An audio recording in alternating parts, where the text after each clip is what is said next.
Great. Well, it's a great honor to be here with you all this morning. I will go ahead and share my slides and get started.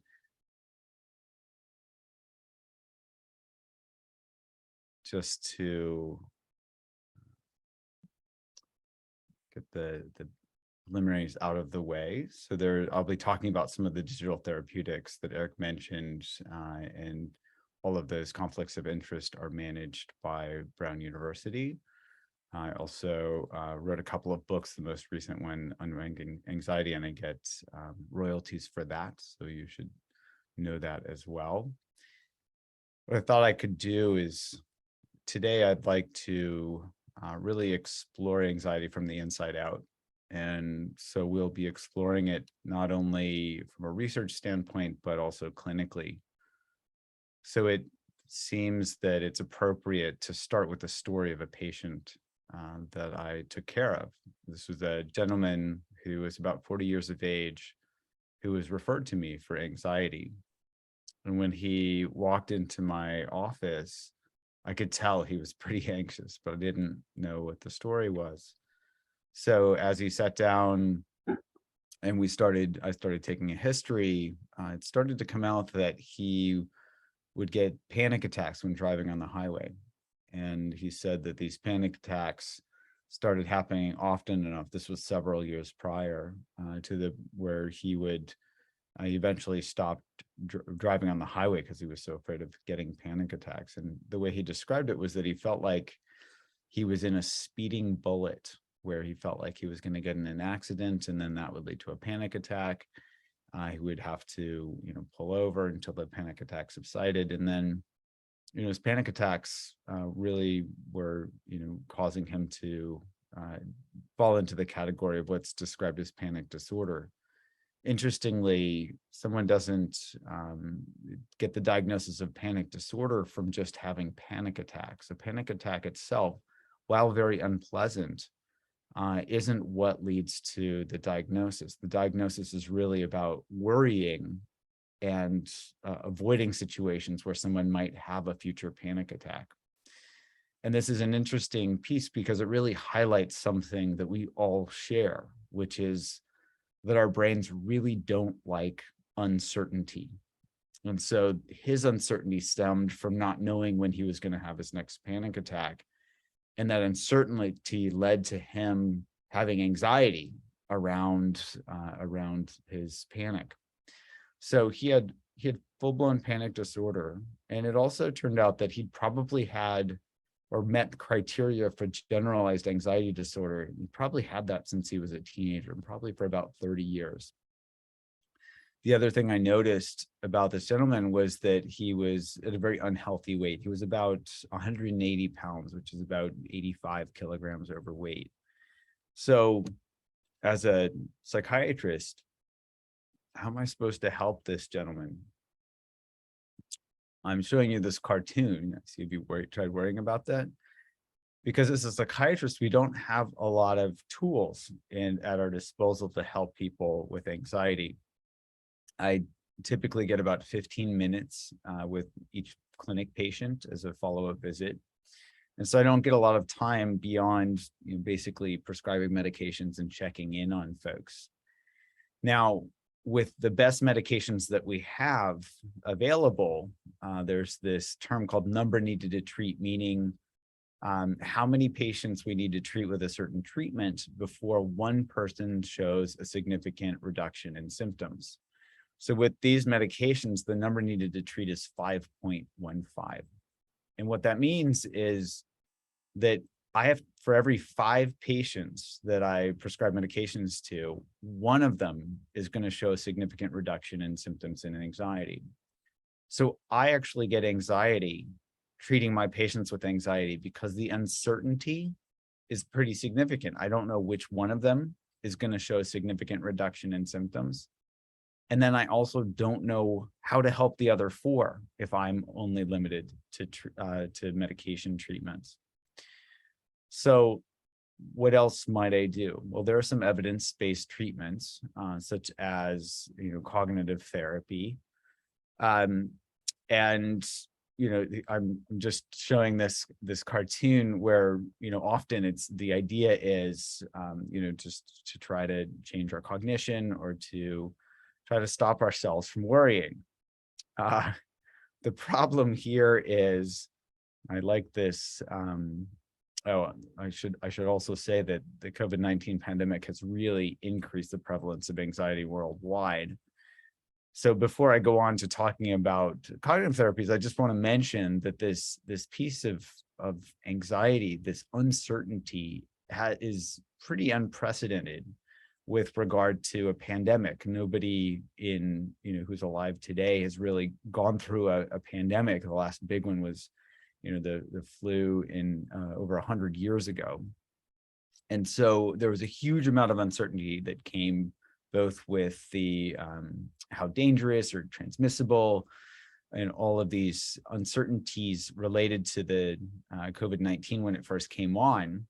I don't know if any of you remember, not even knowing how long it could survive on surfaces. So in the United States, we were leaving our packages outside for days because we weren't sure if it could still be alive on a package that was delivered through a postal service.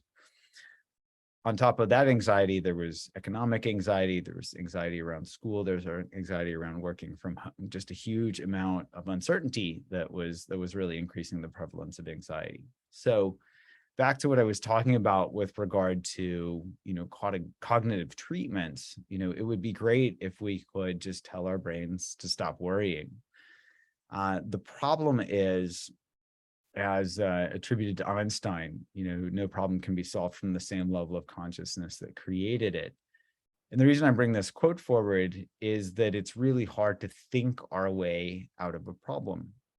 And so some of the cognitive therapies that really rely on us being able to, do these cognitive techniques, they require it's associated with the prefrontal cortex. So cognitive control, for example, has been localized or shown to be involved, or the prefrontal cortex is shown to be involved in cognitive control.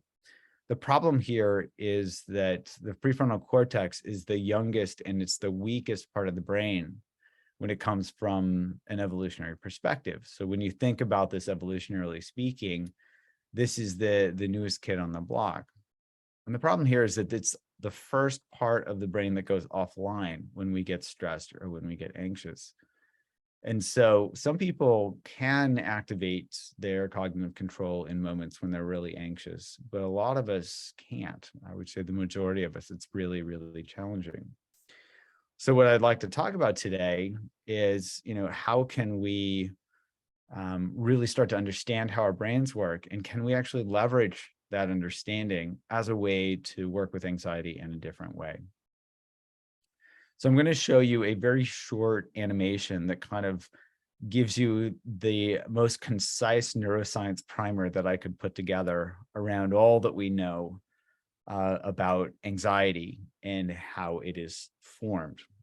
And what I'll say before I show you this is that this was probably one of, if not the most astounding thing that I learned after I'd never learned this in medical school or residency.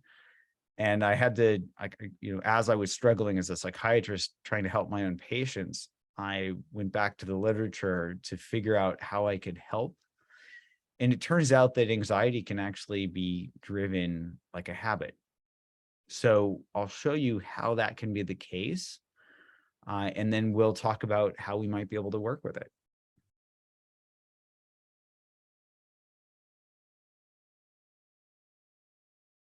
Anxiety gone viral. Why fear and uncertainty spread anxiety through social contagion, and how to protect yourself. Anxiety is a strange beast. As a psychiatrist, I've learned that anxiety and its close cousin panic are both born from fear. As a behavioral neuroscientist, I know that fear's main evolutionary function is helping us survive.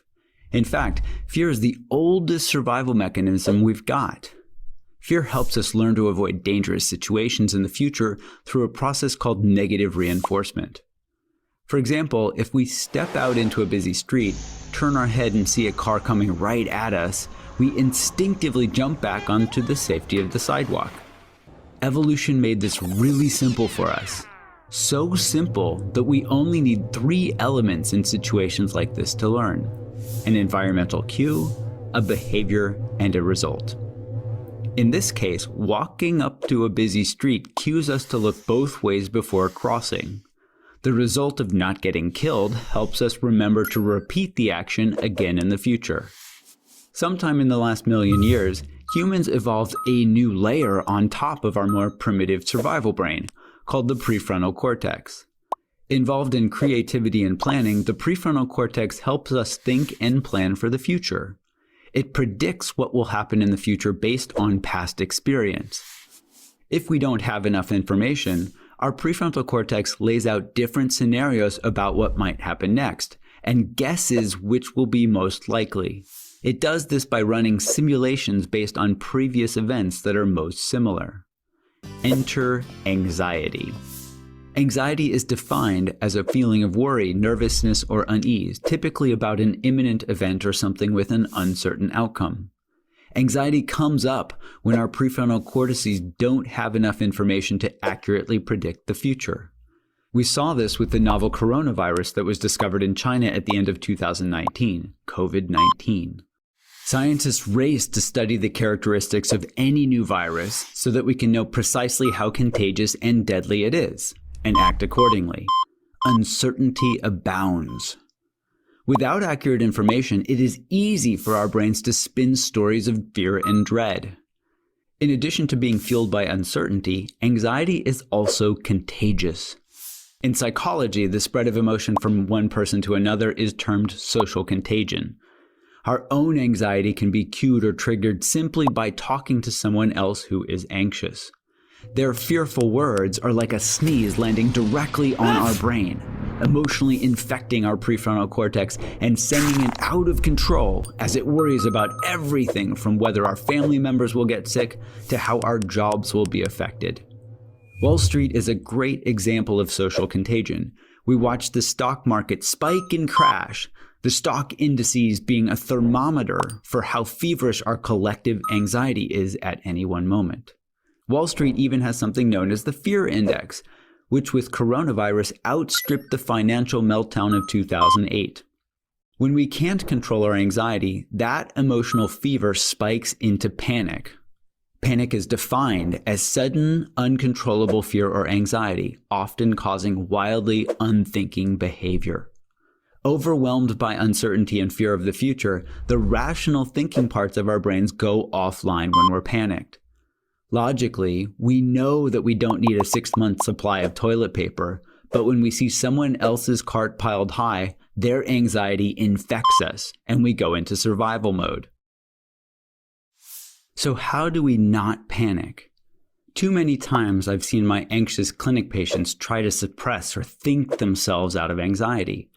Unfortunately, both willpower and reasoning rely on the prefrontal cortex, which isn't available at these critical moments. Instead, I start by teaching them how their brain works, so that they can see how uncertainty weakens the brain's abilities to deal with stress, priming it for anxiety when fear hits. So now that you know how your brain works, it really comes back to just remembering these 3 things. And in fact, this process, this reward-based learning process, is set up for memory formation. It goes back to these positive and negative reinforcement loops that start with hunger, so we can remember where food is.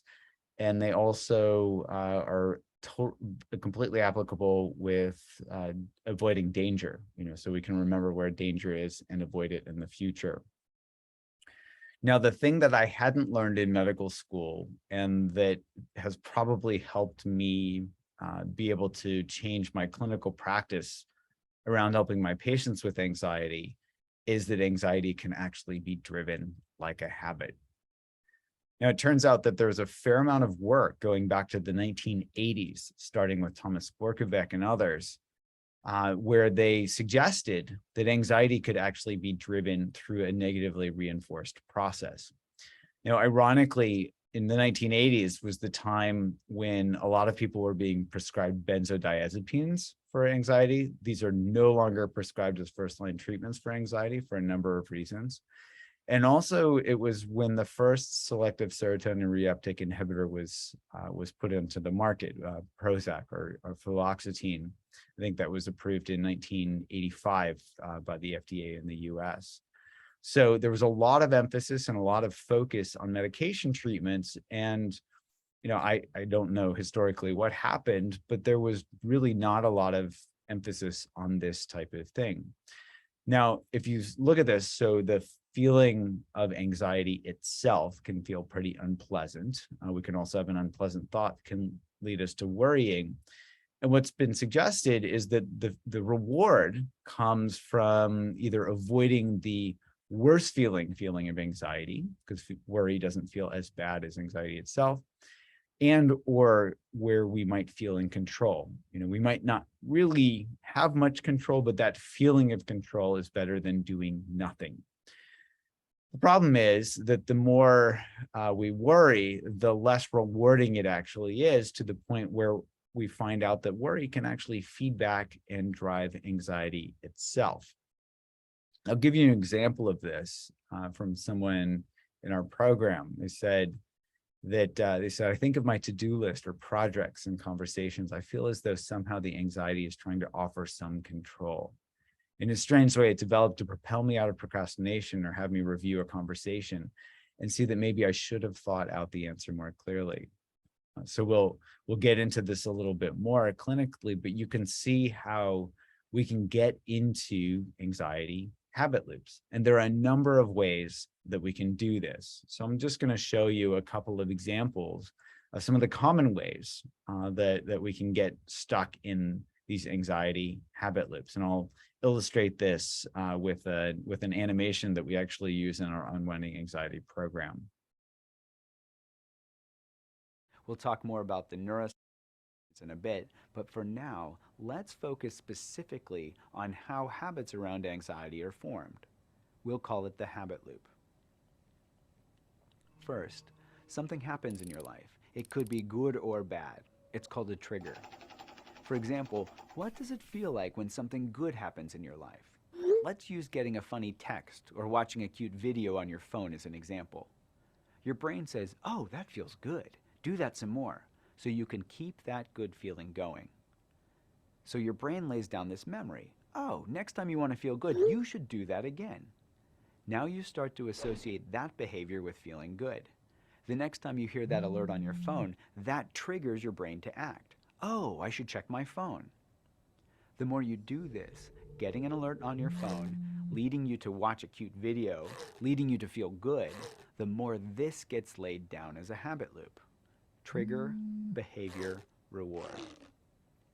This works with negative emotions too. Have you ever just thought about how far behind you are on your to-do list, or beaten yourself up for making a mistake or missing a deadline at school or work? How does that feel?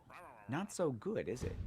Just like we want to have more good feelings, we want bad feelings to go away as quickly as possible. So what do we do when this happens? We get triggered by that thought or emotion and go and do something on our phones to feel better. This too lays down a memory. If you're stressed or anxious, distract yourself. You'll feel better. The more we do this, get anxious, which leads to distracting ourselves, which leads to feeling a little bit better, the more this too becomes a habit. Trigger, behavior, reward. Now, do you have stress or anxiety that seems to trigger more anxiety, feeding on itself? This might become its own type of habit loop. For example, you think of all the things you have to do today. Then you start to worry that you can't possibly get everything done. And that stressful thought triggers more worry thoughts. This goes on and on as you tighten down into a tiny ball of anxiety. In this case, stress itself can easily become a trigger for out-of-control anxiety. Instead of stress triggering us to get our to-do list done so we feel better, it triggers out-of-control worry thinking. Getting caught up in worry thinking becomes the new behavior in the habit loop. The result? We contract down into that tight little ball of anxiety. That's not much of a reward, is it? So there can be two types of habit loops that can be happening here. The one in which the behavior of doing something, like distracting ourselves, can make us feel a little bit better, and the one where the behavior is out of control thinking that just gets us all knotted up in a ball of anxiety. No matter which habit loop it is, what's tricky is that the more you get caught up in these behaviors, the more automatic they become. Over time, you're not even consciously choosing these actions anymore. It's like you're on autopilot. You're not even flying the plane. So hopefully that gives you a sense for how some of these habit loops can form. And what I would suggest, I love this quote from Alan Watts, who is a philosopher who I think died in the 1970s. He talks about ego, the self which he believes himself to be, is nothing but a pattern of habits. And I bring this forward because it's been really interesting to contemplate this around, who we believe ourselves to be and where that identification or that identity comes from. And what I think he might be getting at is that we can become identified with our thoughts and we can become identified with our behaviors.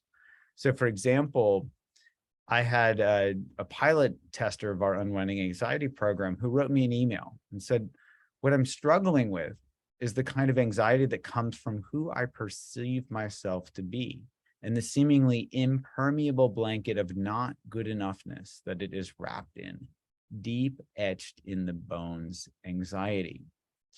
Now, this really struck me, where somebody could be just so identified with a thought or an emotion where they feel like, as she described, is deeply etched in my bones. So if we bring this back to the Alan Watts quote and simply replace ego with the word anxiety, it makes a lot of sense. Anxiety, the self which he has believed himself to be, is nothing but a pattern of habits. And what that suggests is, if this is a pattern of habits, we can formulate a hypothesis that we can test. If we can learn to be somebody who worries a lot, for example, who is somebody who is so identified with their anxiety that they can't imagine themselves any other way, it suggests that they can also unlearn this. And so this is something where my lab had been, it's serendipitously, I had never thought about studying or developing a program for anxiety. But my lab had been studying habit change for years. In fact, we'd been looking at ways to use mindfulness training to help people with smoking and with overeating. And so we asked ourselves, oh, well, if anxiety could be driven like a habit, can we apply some of the habit change principles that we've been studying with mindfulness to anxiety itself? And could this be a way to target anxiety that might complement what we have with medication treatment? It might also be a different way of treating anxiety as compared to cognitive therapy. The one way to think of cognitive therapy in a nutshell is, it's about changing our cognitions.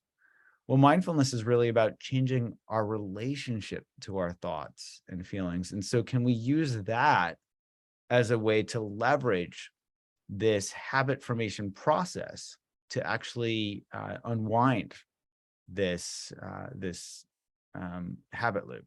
And so I'm guessing everybody here is familiar with John Kabat-Zinn's definition of mindfulness, but I'll just remind us, he talks about paying attention in the present moment on purpose and non-judgmentally. So can we apply, I really think of mindfulness as an awareness that's curious, if you want to positively frame non-judgment. It's really about being curious about what's happening instead of assuming, oh, this is the way things are.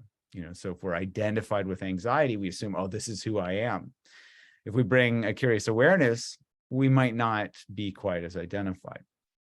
So we, as a clinician, I really wanted to figure out ways that we could help people in their own context. And the reason that I was thinking about that was that, one day I was in my office looking out the window. I was working at a government hospital at the time, which was on a smoke-free campus. And I could look out in the parking lot where, my patients would go to smoke, where they could, not get asked not to smoke. And it occurred to me that my patients don't learn to smoke in my office. It occurred to me that my patients don't learn to overeat in my office. They don't learn to get anxious in my office. And so if I was trying to have them come to my office to help them change these behaviors, both physical and mental, it was actually an artificial environment. I really needed to bring my office to them. So the question was, how could I do that? How could I package my office and bring it to them? Now, this was back in, it was over 10 years ago when we started thinking about this. And back then, the term digital therapeutic had not even been invented. It wouldn't be invented for 5 more years. So I'm just going to show you some of the current evidence, because this is still a very young field in terms of digital therapeutics. And I'll focus on the studies that have been done with anxiety in particular. So the short story is I can show you the best evidence in one slide because there isn't a lot of it. So first off, there are a lot of popular apps. For example, Calm and Headspace are the 2 most popular. They account for something like 90 or 95% of the apps used for anxiety. Unfortunately, to date, with the most recent meta-analysis coming out in 2020, or having come out in 2021, really no studies in actual clinical populations with anxiety, like generalized anxiety disorder. Headspace has done some studies where they've used clinically valid measures like the Generalized Anxiety Disorder 7 scale. And there was, for example, there was a single arm trial of healthcare workers. Unfortunately, they didn't find a change in GAD-7 scores. There was a randomized controlled trial for surgical residents with mild anxiety, and there was a reduction of almost 3 points versus no intervention. So, a little bit of evidence, but not a lot yet. I think the most solid evidence is out there around cognitive behavioral therapy, digital therapeutics. For example, there's one called Silver Cloud. When they did a study versus a weightless control, they brought in people with baseline GAD-7 scores of 8 or greater. So, for example, 10 or more on a GAD-7 is a presumptive diagnosis of generalized anxiety disorder. So 8 is still relatively clinically significant, not quite at that threshold, but still, clinically relevant. And what they found was a significant reduction in GAD-7 scores after 8 weeks. So 35% versus 15% in basically folks that got usual clinical care. I think this was done in the UK. So some evidence for cognitive behavioral therapy, not a lot of evidence for common mindfulness apps. So so we developed this app called Unwinding Anxiety, and the idea was that could we give people gradual trainings? Could we basically package my office and give them short bite-sized training pieces where they could learn to understand how their minds work, so they could work with their minds, and have some direct trainings around what mindfulness is, including some mindfulness tools. The idea is, these bite-sized pieces would be about 10 to 15 minutes a day, so they didn't take a lot of time. We could embed animations. I showed you one of those already, so we could drive key points home through interactive teachings.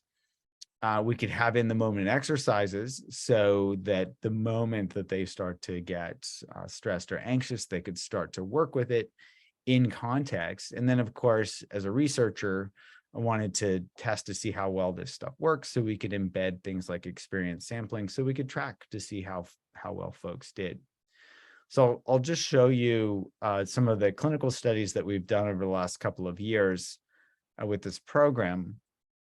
And then we'll get into some pragmatic steps that we all can use. And I think we probably should have some time where we can actually play with this a little bit ourselves and bring this into our own direct experience. So it's not just, a lecture, but something that we might be able to translate into our own experience.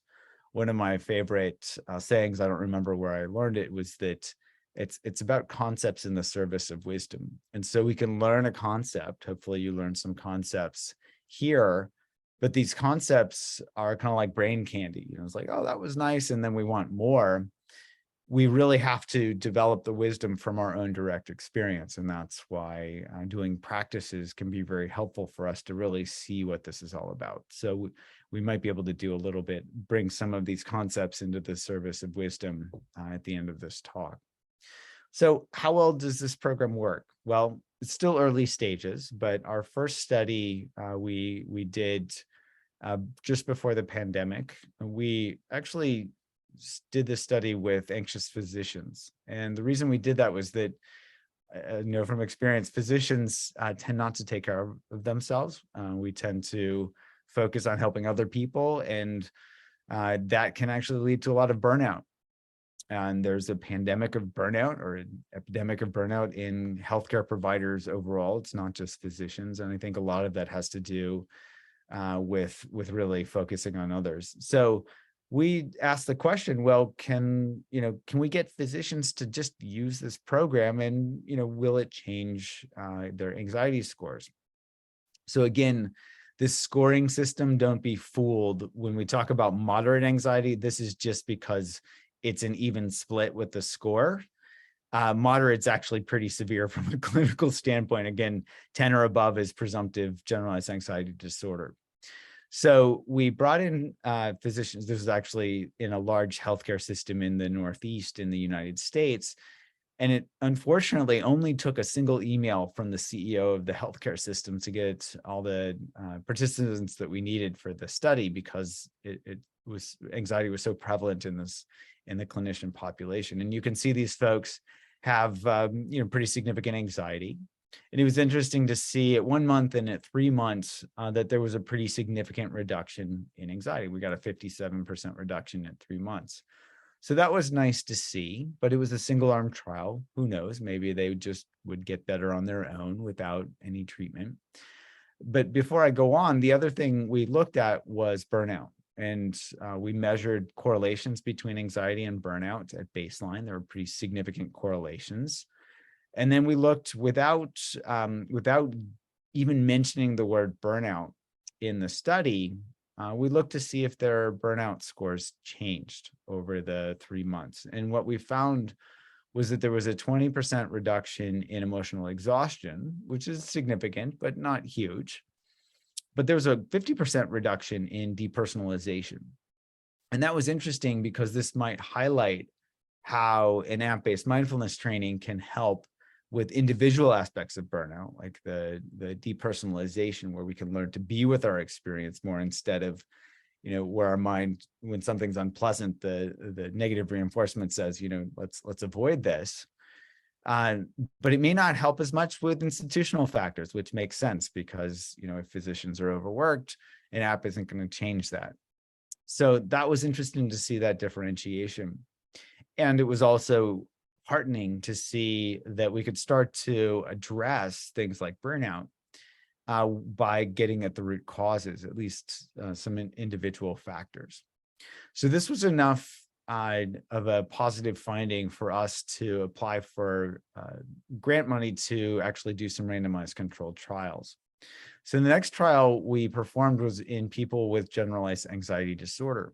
And here, trying to make this a pragmatic trial, I was thinking, well, what do I do in the clinic? If somebody's on treatment, I will prescribe another treatment on top of that. And so we said, okay, well, we'll use usual clinical care, and then we'll add on unwinding anxiety.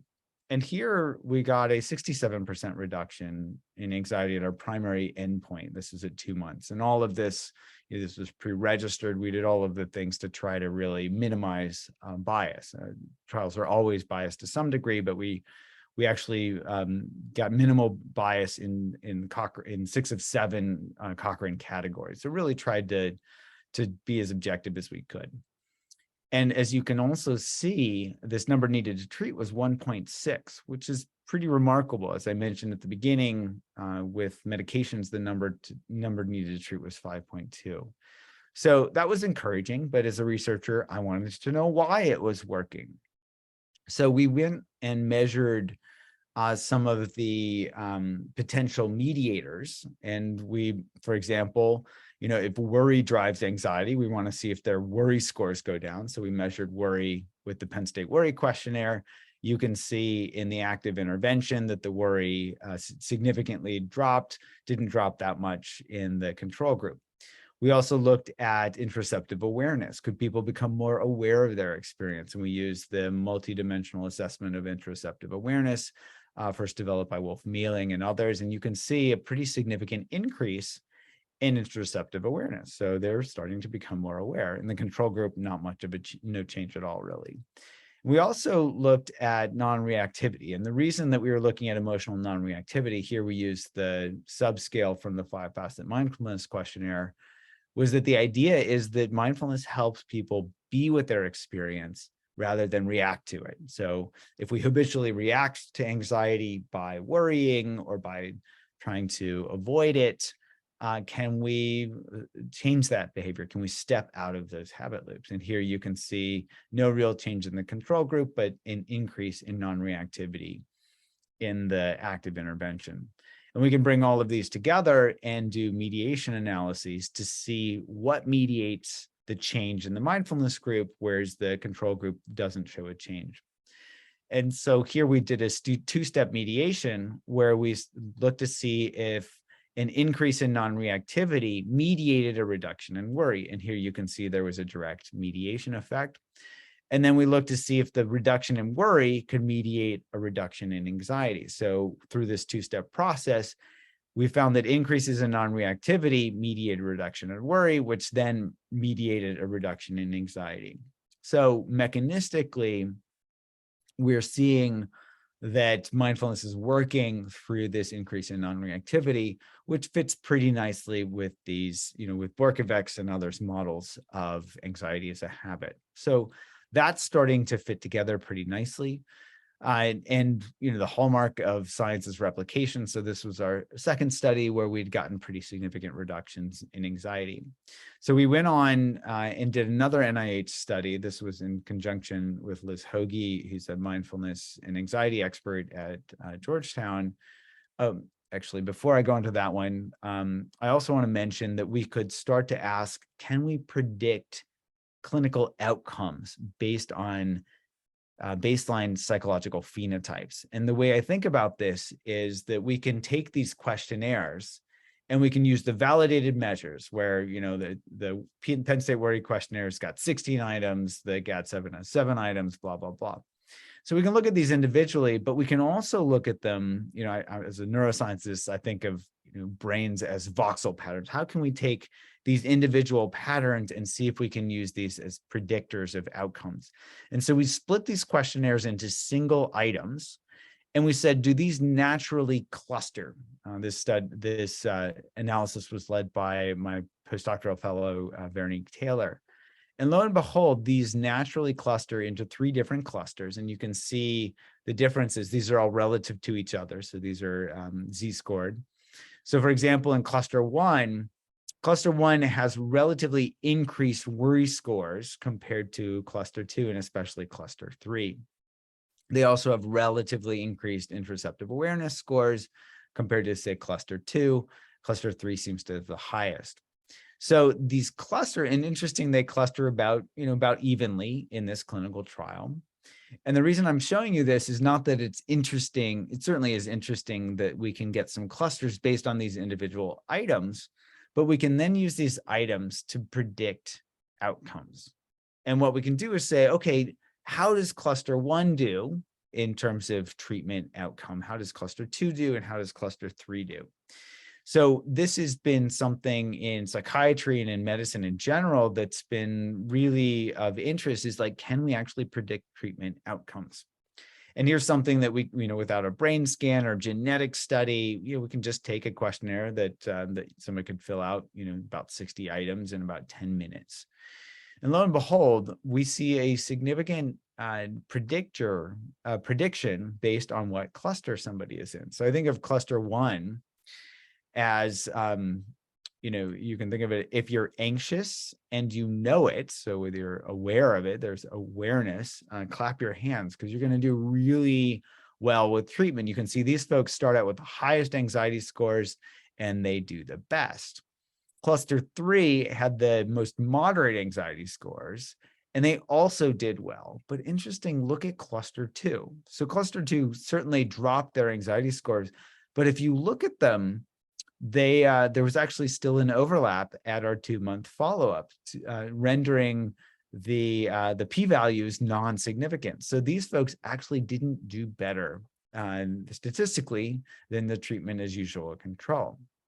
So this suggests something about cluster 2 that they're not quite doing as well. And if you go back and look at their clusters, these folks are the least interoceptively aware. So there may be some experiential avoidance quality here. We're not sure, but we are actively investigating this, doing more studies to really characterize these different clusters using individual interviews as well as thematic analysis to characterize through qualitative data capture what's going on in these different clusters. Now, this clinical study, we were also wanted to see, does this apply in the general population? So we collected data from about 14,000 individuals in the general population to see if they clustered in the same way. And as you can see, they're roughly the same in terms of, we see 3 distinct clusters.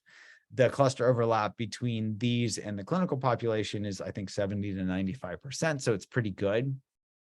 And again, you can see, roughly even distribution in the general population. So that's nice to see that, it's not just in the small clinical study, but this may be something that could be used as a clinical phenotype predictor in down the road.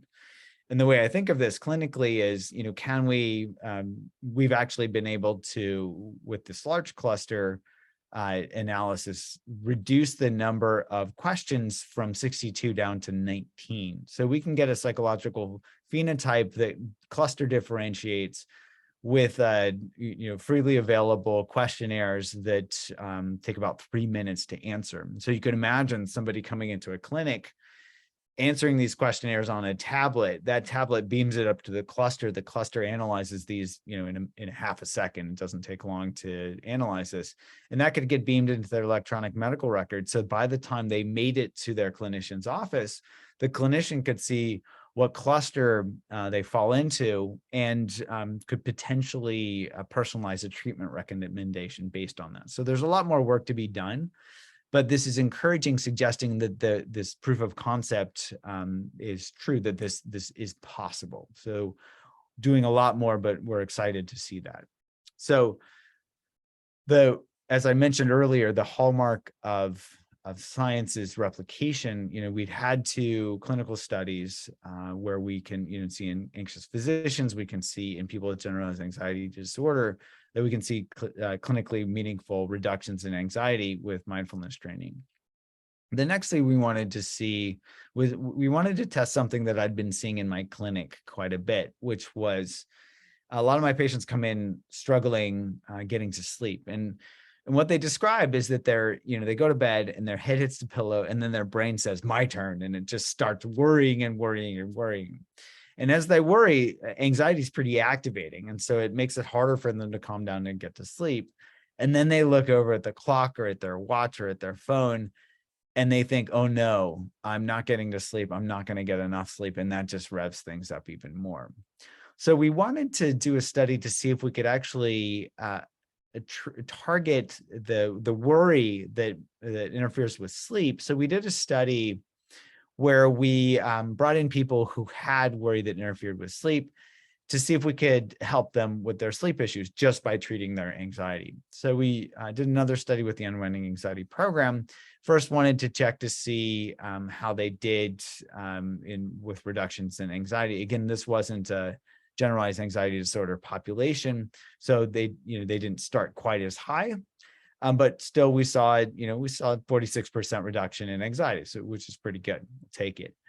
But at 4 months, the two groups were very similar in their treatment. So what was going on? Well, in this study, we actually built in a replication study where at 2 months, we gave the control group the active intervention. So they were basically, we said at baseline, everybody's going to get treatment. We just didn't tell them when they were going to get treatment. So we could account for expectancy and other things while we looked at our primary endpoint to see if there was a difference between groups.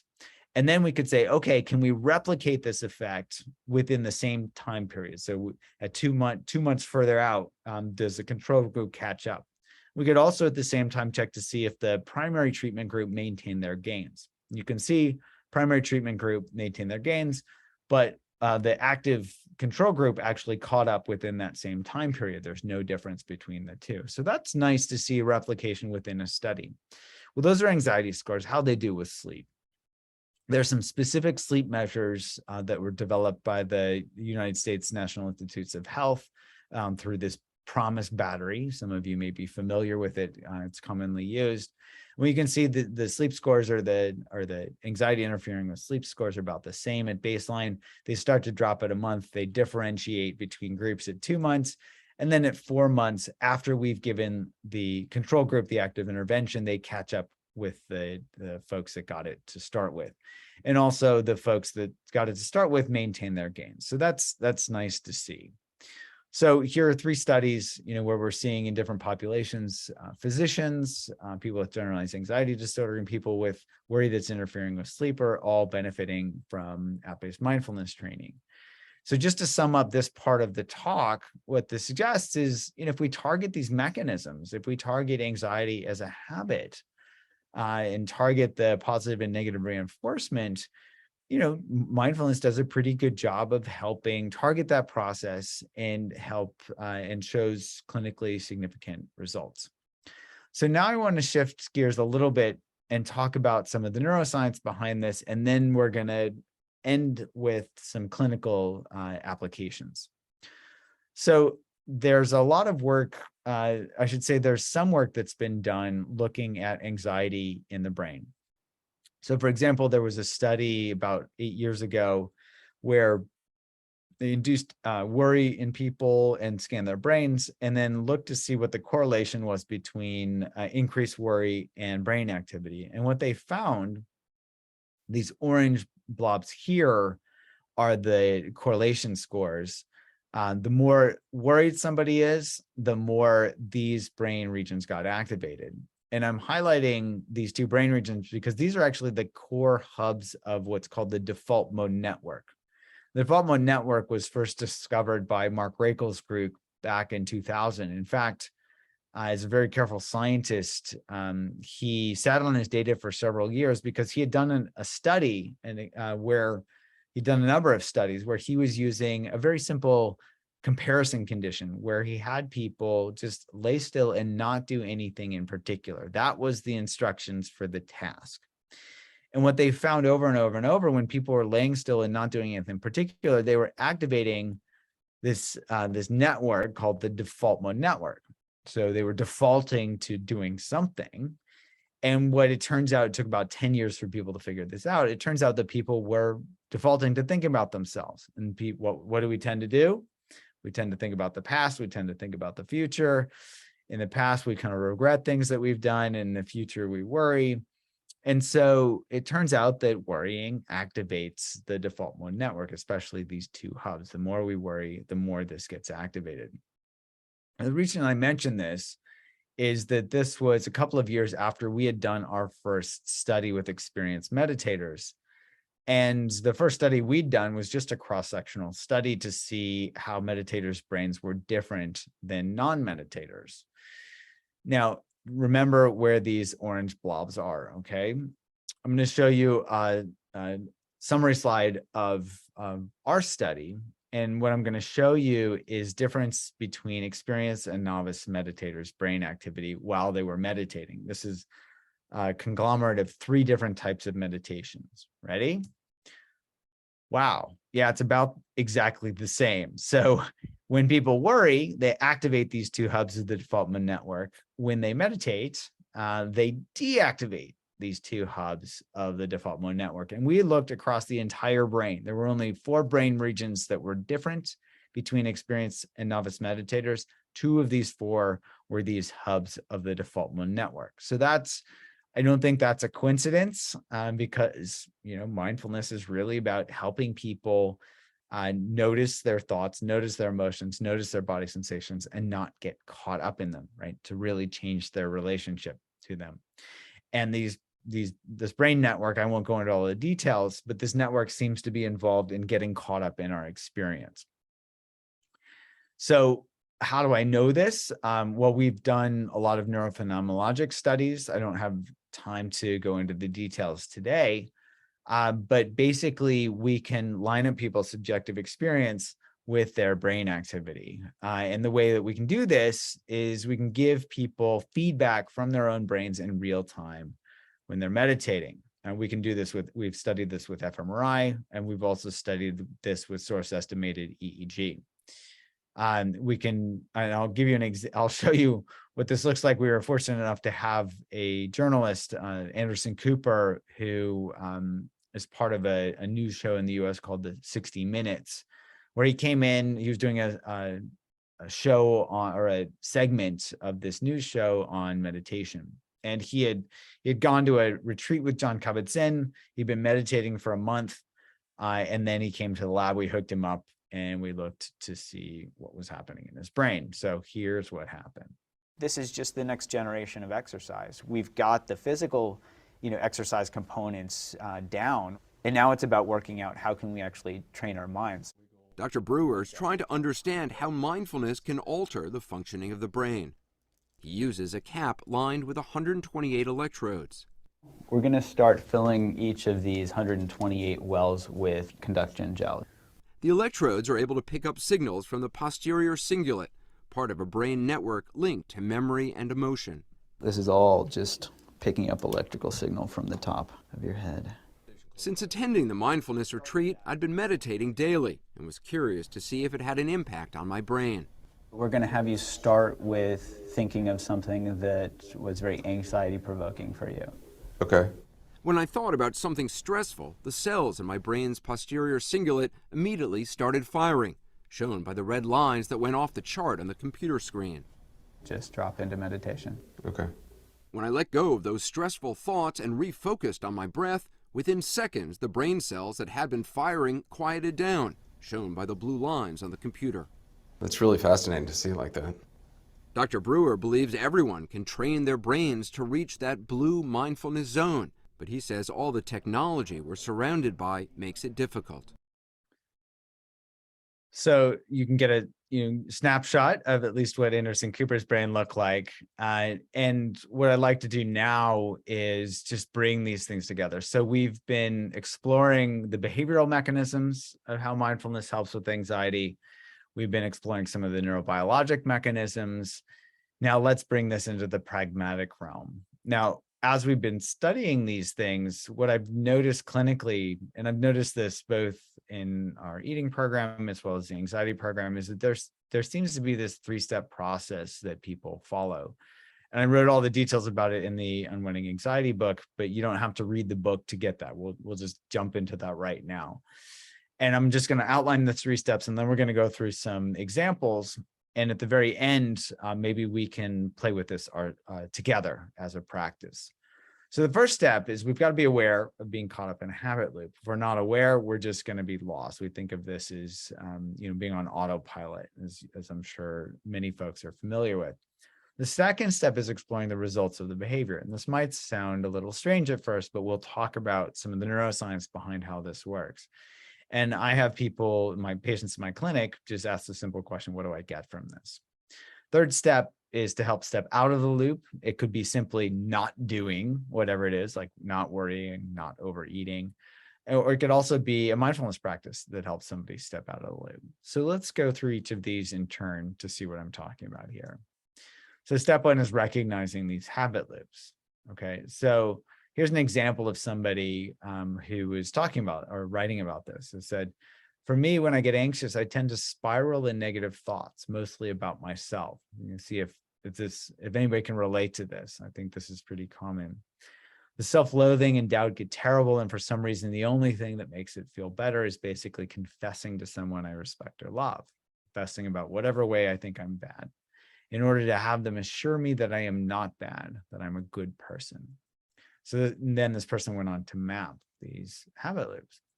So my pattern is trigger. Well, there are a million. Feel guilty about in some way in which I'm a bad person, and then turn to someone else to reassure me that I'm a good person. The result, this only reinforces my brain's habit that I'm only a good person if someone else says so, thereby perpetuating my inability to get that reassurance from within. I think I've been aware of how anxiety makes me beat myself up for some time, but never made the connection about how the behavior of needing to confess to someone else just perpetuates the cycle. So this habit mapping is pretty straightforward. What's the trigger? What's the behavior? What's the result? And importantly, the trigger is the least important part of the equation. Because why is that? Because it's the result of the behavior that drives future behavior. If something's rewarding, we're going to keep doing it. If it's not rewarding, we're going to stop. So as an example, when my patient that I mentioned at the beginning came in, I started taking his history. I pulled out a blank piece of paper toward the end, and I said, okay, let me see if I've got this right. And I wrote down trigger, behavior, reward. And I said, okay, is the trigger having a thought that you might get in a panic attack? Yes. Is the behavior avoiding driving on the highway? Yes. Is the reward not having a panic attack? Yes. And then I drew arrows between the three. I said, okay, is this what's going on? And here's kind of a picture. Whoops. Of what that looks like. And he said, oh my gosh, I never realized that's how my brain works. And so in 30 seconds, he had a much better understanding of what was happening. Now, remember, our brains don't like uncertainty. So his brain had been a black box for about 30 years. He didn't know what was causing his anxiety. He didn't know how to help it. And in 30 seconds, we already illuminated that black box a little bit, where he started to be able to see those patterns. Notice how the only thing that's required for this is awareness, right? So it's just awareness. Oh, what are these habit loops? So that's what I talk about in terms of mapping this first step. I'll give you another example of another patient who was actually referred to me for alcohol use disorder. That was the referral. It was true. This person was drinking 6 to 8 hard alcohol, hard drinks a night. And when we started kind of mapping this out a little bit, he said, well, I get anxious in the morning. So he works from home. This is somebody that worked from home. So I get anxious in the morning about everything that I needed to do. And I got so anxious that I'd watch a movie to avoid and distract myself from the anxiety. So he'd get this relief. So we mapped out this habit loop. Anxiety would trigger him to watch a movie, which would make him feel temporarily better. And he would watch 1 or 2 movies a day. And then by mid-afternoon, he was sick of watching movies. And then he would think about all the things he hadn't done at work. And so he would start drinking. And so the next habit loop was that the anxiety of procrastinating would lead him to drink. He would drink 6 to 8 drinks a night. And then he would repeat that on a daily basis. So we could map these out together. So the mapping process is relatively straightforward. So once we can see our habit loops, then we can start to work with them. So the next step is, I think of this as the beginning of the end.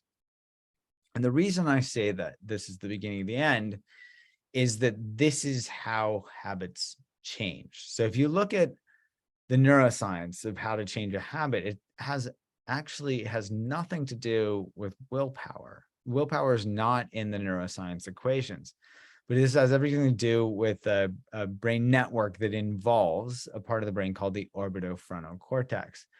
And the OFC for short is involved in reward valuation, and basically it determines how rewarding something is and then kind of sets this reward hierarchy.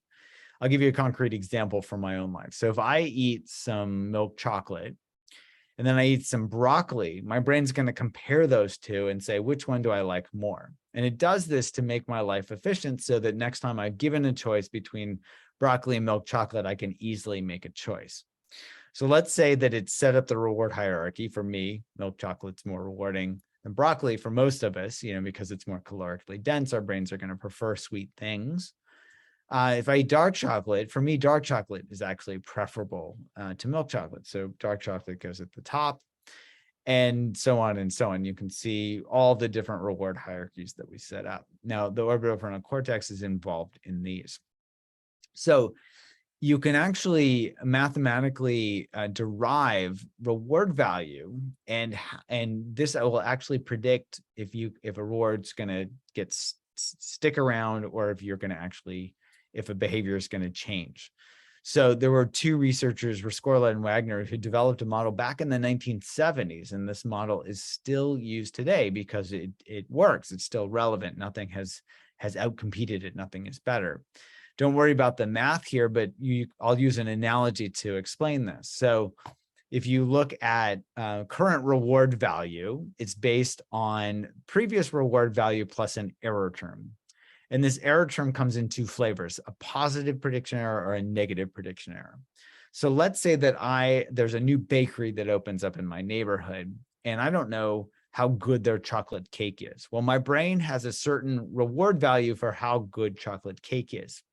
So if I go in there and I pay attention, I eat some chocolate cake and I pay attention, and it is like the best chocolate cake that I've ever had, my brain gets what's called a positive prediction error. It was better than predicted, better than expected.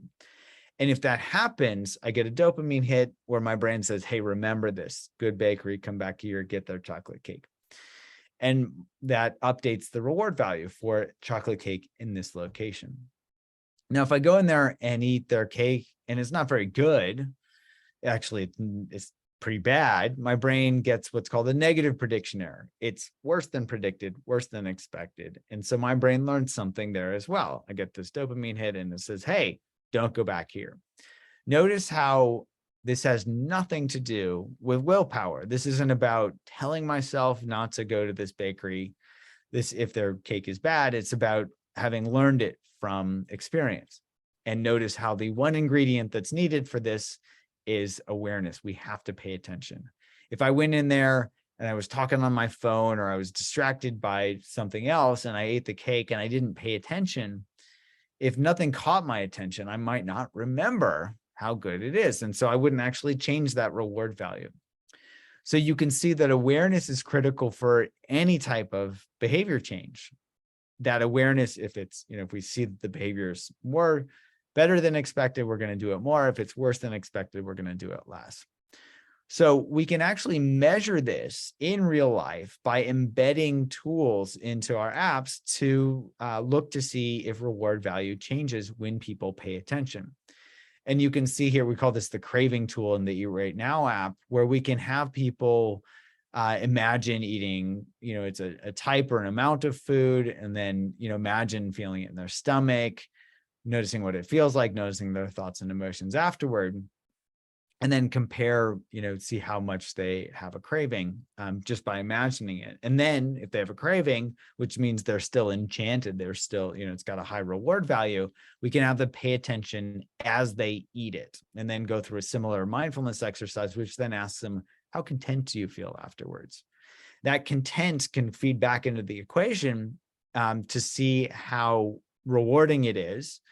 And then we can also measure behavior, and this is what it looks like. So the reward value starts pretty high. This is in a study of people who are overeating, and it starts to drop pretty quickly. And in fact, within 10 to 15 times of somebody paying attention, that reward value drops below zero, and they start to shift their behavior. So they move from eating or overeating to not. This is our first study in a smaller sample. So we also followed this up in a larger community sample and over 1,000 individuals, and you can see the reward value drops pretty quickly when we pay attention. Now, this actually makes sense from a theoretical standpoint. Our brains really are pretty plastic. They have to be able to adapt their environment pretty quickly. You don't have 20 chances to be chased by the saber-toothed tiger, or to really learn whether, stepping in front of a bus is dangerous. You've got to learn that pretty quickly. So that's nice to see mathematically. What does this look like in real life? So here's an example. This person said, "Dear sneaky habit loop that says eating junk food is fun. I am on to you," right? When we pay attention, we start to see that overeating really doesn't feel that good. Eating junk food really doesn't feel that good. So we can see this with eating. We did another study that was actually just published with smoking. And long story short, so I'll have to update this. This is now published. When we look at our Craving to Quit program, this is for people who want to quit smoking, we can measure the reward value here as well. And here you can see that the reward value drops more gradually and not as much, which makes sense because you can't eat 20 pieces of cake a day and get in the habit of doing that, or very few people can, but you can smoke 20 cigarettes a day. A pack of cigarettes in the US contains 20 cigarettes.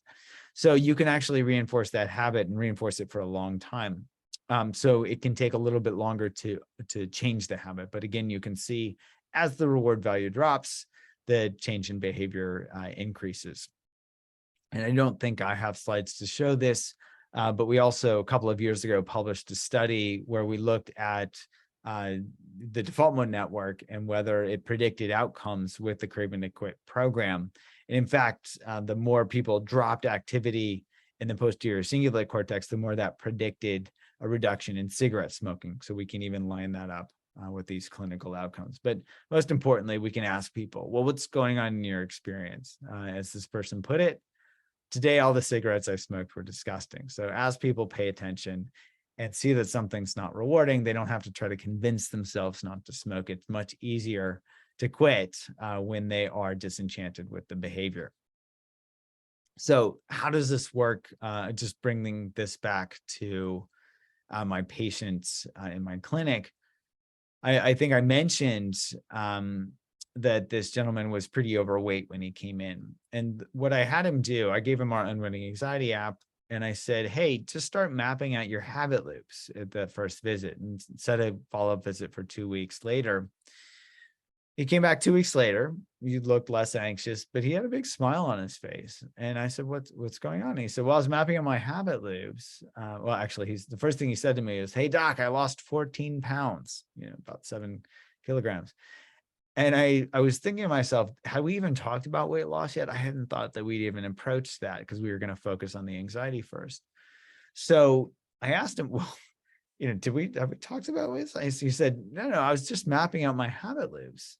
And here's the habit loop that I discovered. He said, when I was anxious, I would start eating, we'd basically stress eat. And I started seeing, well, that's not actually fixing my anxiety. And it's actually giving me more health anxiety because he knew that, his anxiety or his obesity was causing, he had obstructive sleep apnea, he had hypertension, he had his liver was getting messed up from overeating. So he's having some health problems, and he knew that the eating was making it worse. So he said, so I stopped doing that, stopped overeating. And so within 2 weeks, he'd already lost 14 pounds. And that's, I think, a really good example of really just seeing the power of awareness. When we see that something's not rewarding, we can start to naturally step away from it without telling ourselves, oh, I shouldn't do that. He'd been trying that for years and it hadn't worked. So once we start to become disenchanted with these old behaviors, again, simply through awareness, simply through being curious, like asking these simple questions, like, what am I getting from this? Then we can shift to this third step. And I think of this as finding the BBO, the bigger, better offers, or rewards that are more rewarding. So if we look at these different behaviors, whether it's eating or worrying or whatever, that's triggered by a negative emotion, these give us temporary relief, or some describe it brief relief, but they also perpetuate the process. So can we actually find something that is more rewarding that helps us step out of these habit loops? And here, we go back to Einstein, who said, I have no special talents. I'm only passionately curious. Also pretty humble, I guess. And so we can ask ourselves, well, what's the key ingredient to mindfulness? It's really that attitude of being curious. And so we could hypothesize that we could substitute curiosity for that behavior, whether it's eating or whether it's worrying.